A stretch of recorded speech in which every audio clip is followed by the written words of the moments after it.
लेकिन मानवीय संवेदना इनकी मर चुकी है कि आध्यात्मिक जगत में पाकिस्तान कोई वास्तविकता नहीं है, या पाकिस्तान इतिहास से समाप्त होगा, हमेशा के लिए समाप्त होगा। कि जो दृश्य 1947 में हुआ था वही दृश्य तो आज बांग्लादेश के अंदर हम सबको देखने को मिल रहा है। 1.5 करोड़ हिंदू किस तरीके से बांग्लादेश के अंदर आज चिल्ला चिल्ला करके अपने आप को, अपनी अस्मिता को बचाने के लिए गुहार लगा रहे हैं, और दुनिया के मुंह सिले हुए कथित सेकुलरिस्ट भारत के अंदर भी इनके मुंह सिले में एक भी शब्द इनका नहीं निकल रहा है, क्योंकि उनको भय है कि अगर इन निरीह कमजोर लोगों के पक्ष में इन्होंने आवाज निकाली तो इनका वोट बैंक खिसक जाएगा। वोट बैंक की चिंता है, लेकिन मानवीय संवेदना इनकी मर चुकी है। मानवता के रक्षा के लिए इनके मुंह से एक भी शब्द नहीं निकलने वाला है, नहीं निकलेगा,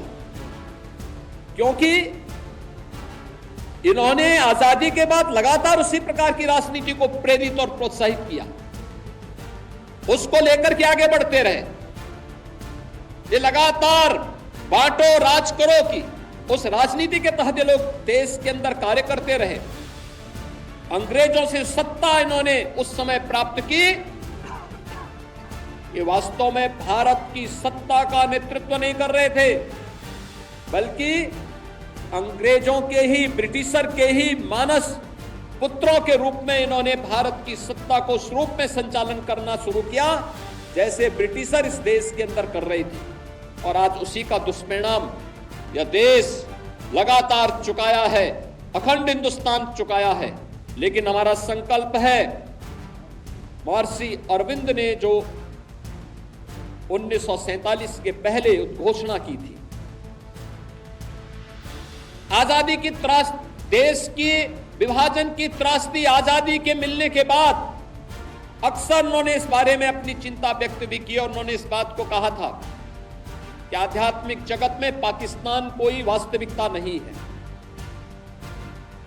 या तो उसका भारत में विलय होगा या पाकिस्तान इतिहास से समाप्त होगा, हमेशा के लिए समाप्त होगा।